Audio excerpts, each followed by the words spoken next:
Salut à tous, le journal du foot de ce mercredi 14 septembre. C'est un peu toujours la même histoire. L'OM a encore manqué son rendez-vous européen mardi soir en Ligue des Champions. Défaite 1-0 des Olympiens contre Francfort au stade Vélodrome. C'est déjà très mal embarqué pour les joueurs d'Igor Tudor en vue de la qualification pour les huitièmes de finale. La stat est terrible, c'est la 16e défaite pour les Marseillais lors des 17 dernières rencontres de Ligue des Champions. Il faudra absolument se reprendre lors de la double confrontation contre le Sporting Portugal début octobre. Il y a eu des incidents en tribune, des jets de fumigène notamment entre les différents supporters, des interpellations également, un blessé du côté allemand aussi à déplorer. Le problème, c'est que l'OM était déjà dans le viseur de l'UEFA et risque des sanctions.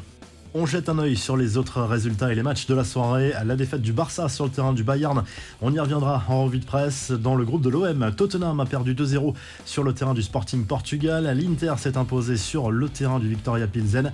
Défaite surprise de l'Atlético Madrid sur le terrain de Leverkusen et du FC Porto contre le Club Bruges.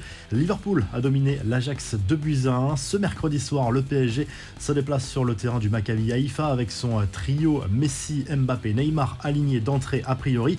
Victoire obligatoire pour les Parisiens qui visent la première place. En conférence de presse d'avant-match, Galtier a encensé le Brésilien, auteur d'un excellent début de saison. Je crois qu'il a eu une prise de conscience par rapport à la saison dernière. Ney est un créateur, un passeur, un finisseur, un artiste. Quand il est bien sur un plan mental et sur un plan physique, il renvoie ça. C'est pour ça qu'il est performant. C'est un joueur qui travaille énormément pour l'équipe, que ce soit dans le jeu offensif, mais aussi l'envie de récupérer le ballon, a lâché le coach parisien.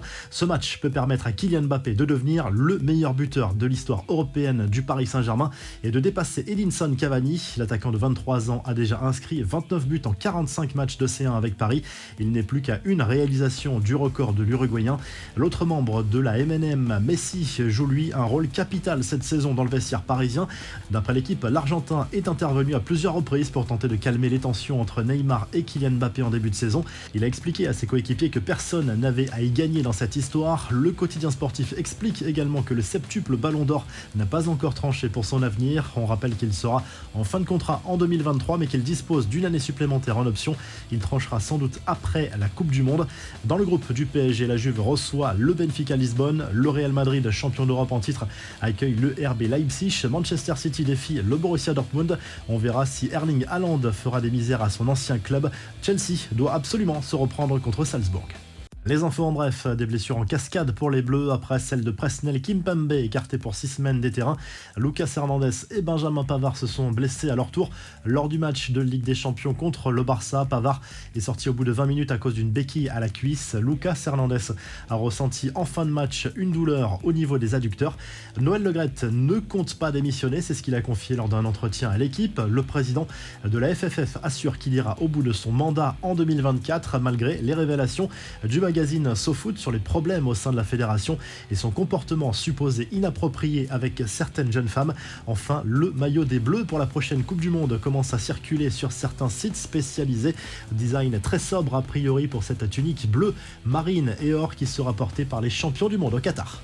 On passe à la revue de presse. Le journal L'équipe consacre sa une à Lionel Messi pour illustrer ce déplacement du Paris Saint-Germain en Israël sur la pelouse du Maccabi Haïfa en Ligue des Champions. L'international argentin est enfin revenu à son meilleur niveau et ce sera forcément un atout supplémentaire pour le club parisien pour tenter d'aller chercher cette saison une première Ligue des Champions.